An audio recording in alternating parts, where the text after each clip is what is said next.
Attachment मतलब जुड़ना। किसी के साथ भी जुड़ने का मतलब क्या हुआ कि आप उसके साथ में अटैच हो गए। तो अब अटैचमेंट में प्रॉब्लम क्यों होती है, क्यों हम डिटैच होने के बारे में बात करते हैं? डिटैचमेंट मतलब आप उससे अलग हो गए।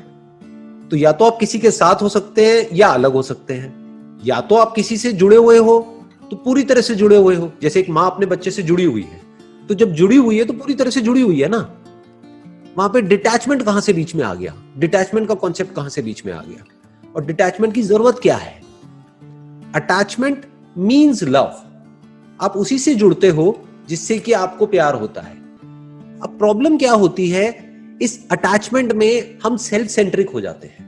मतलब आप ये कह सकते हो कि ये attachment is out of my own insecurities, my own fear, my own complexities, कि मैं आपके साथ में जुड़ रहा हूं अपने फायदे के लिए। बट अगर ये अटैचमेंट है out of care, out of love, out of compassion, इसलिए हम जुड़े हैं कि मेरे को अपनी परवाह नहीं है कि मेरे साथ में क्या होगा। जैसे एक मां को यह परवाह नहीं होती कि मेरी नींद पूरी होगी या नहीं होगी, उसको यह परवाह होती है कि मेरा बच्चा रो रहा है, तो मुझे अपने बच्चे के लिए चाहे पूरी रात जागना पड़े कोई दिक्कत नहीं है, मेरे बच्चे को कोई तकलीफ नहीं होनी चाहिए, राइट? बट अब वहां पर भी कई बार मिलावट हो जाती है। मिलावट क्या हो जाती है कि माँ उस बच्चे से बहुत ज्यादा बदले में एक्सपेक्ट करने लग जाती है। ये उस माँ के दुख की जड़ है। बट सर एक थिन लाइन है ना सेल्फिश होने में और लव में, मतलब एक थिन लाइन हो गई ना सर। बिल्कुल ठीक बात है, मतलब एक बहुत ही थिन लाइन है। ऊपर से देखने में हर कोई प्रिटेंड करेगा कि वो आपका वेल विशर है।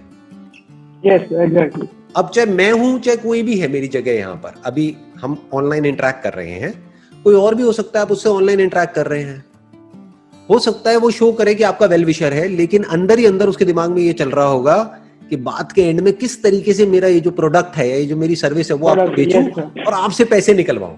आप बर्बाद होते हो जाओ। उसका इंटरेस्ट है कि किस तरीके से मैं अपना फायदा निकाल लूं। बहुत सारे दोस्त भी ऐसे ही होते हैं, नाम के दोस्त होते हैं, लेकिन एक्चुअल में उनका अपना मतलब होता है। इसमें क्वेश्चन है sir, so does attachment always comes with expectations? Not at all. देखो, attachment born out of the selfish interest is always out of expectations. Exactly. Okay. अगर मैं एक एग्जांपल ले लेता हूं, मैं I am the father of 2 kids, right? Example नहीं है वैसे तो, ये फैक्ट है। I am the father of 2 kids, right? अरे आपको पता नहीं है? नहीं सर, ये नहीं बोला। One is 12 years old and the other one is 7 years old. तो I am the father of 2 kids. so lucky. How come? इसमें लक क्या है वैसे?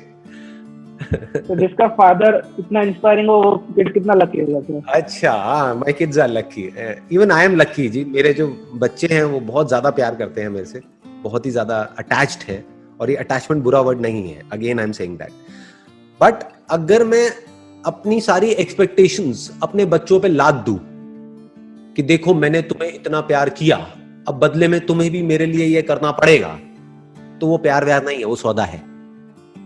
Yes, exactly. समझ गए? मैंने तुम्हारे लिए किया, तुम मेरे लिए करो, इट्स अ डील। राइट, वो it's a deal, it's a business. तो ये अटैचमेंट बुरा है। किसके लिए बुरा है? उनके लिए भी बुरा है और मेरे लिए भी बुरा है। क्योंकि जैसे ही मैं ऐसी एक्सपेक्टेशंस में अपने अंदर लाऊंगा तो उनके ऊपर भी प्रेशर क्रिएट होगा अननेसेसरी। प्लस जब वो एक्सपेक्टेशंस मेरी पूरी नहीं होंगी तो मुझे भी गुस्सा आएगा, तो दोनों के लिए बुरा हो गया ना। But if it is real तो मैं क्या करूंगा कि मेरी तरफ से जो भी मेरी रिस्पॉन्सिबिलिटीज हैं एज अ फादर, वो सारी रिस्पॉन्सिबिलिटीज मैं पूरी करूंगा अपने बच्चों के लिए। जो भी हो सकता है, जिस हद तक भी हो सकता है, वो सब कुछ करूंगा।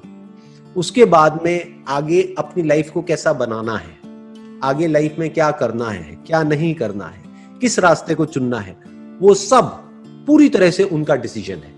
उसमें मेरा कोई डिसीजन नहीं है। अगर उनको जरूरत होगी मेरे से कुछ डिस्कस करने की तो मेरे से डिस्कस करेंगे, अगर नहीं होगी तो मुझे आकर के बता देंगे कि मैंने अपनी लाइफ के लिए ये सोचा है, इस तरीके से मैं अपनी लाइफ में आगे बढ़ना चाहता हूं या चाहती हूं। तो अगर इस तरह से मैं सोच पा रहा हूं और इस तरह से मैं कर पा रहा हूं, दैट इज लव। बट अगर मैं अपनी ख्वाहिशें, अपने सपने, अपना इंटरेस्ट उनके थ्रू पूरा करवा रहा हूं, तो मैं अपने बच्चों को यूज कर रहा हूं अपना मोटिव पूरा करने के लिए। It's more like an ownership, कि मेरी ये प्रॉपर्टी हो गई है, मैं उन पे कब्जा कर रहा हूं, उनको प्यार नहीं कर रहा हूं। प्यार में कब्जा नहीं किया जाता है, प्यार में फ्री किया जाता है। प्यार आजादी देता है, प्यार बांधता नहीं है। जबकि हम जुड़ रहे हैं, देखो कितना मजेदार है, हम जुड़ रहे हैं लेकिन जुड़ने के बाद भी हम फ्री हो रहे हैं, क्योंकि हमारी एनर्जीज और बढ़ रही है। पहले मैं अकेला था, अब मेरे साथ में मेरी वाइफ भी है, तो हम दोनों मिल करके और स्ट्रांग हो गए हैं। क्योंकि कभी मुझे प्रॉब्लम होती है तो वो मुझे संभाल लेती है, कभी उसे प्रॉब्लम होती है तो मैं उसके साथ में हूं। तो इस जुड़ने से हम और स्ट्रांग हो गए हैं। लेकिन अगर ये जुड़ने के बाद में मैं यही सोचता रहूं कि मैंने उसके लिए ये किया, उसने मेरे लिए ये किया, नहीं किया, तो ये जुड़ना उल्टा और सफोकेशन पैदा करेगा। आप समझ गए? तो अगर हम सेल्फिश होकर के एक दूसरे से जुड़ते हैं, उसमें किसी का फायदा नहीं होता, दोनों का नुकसान होता है। वो अपने बारे में सोचता है, वो अपने बारे में सोचती है, और वहां पर लड़ाई झगड़े होते हैं, कॉन्फ्लिक्ट्स होते हैं। बट जहां पर प्यार होता है वहां पर लड़ाई में भी मजा आता है, क्योंकि पता होता है कि ऊपर ऊपर लेवल पे तो हम लड़ रहे हैं, लेकिन डीपली हम अलग हो ही नहीं सकते।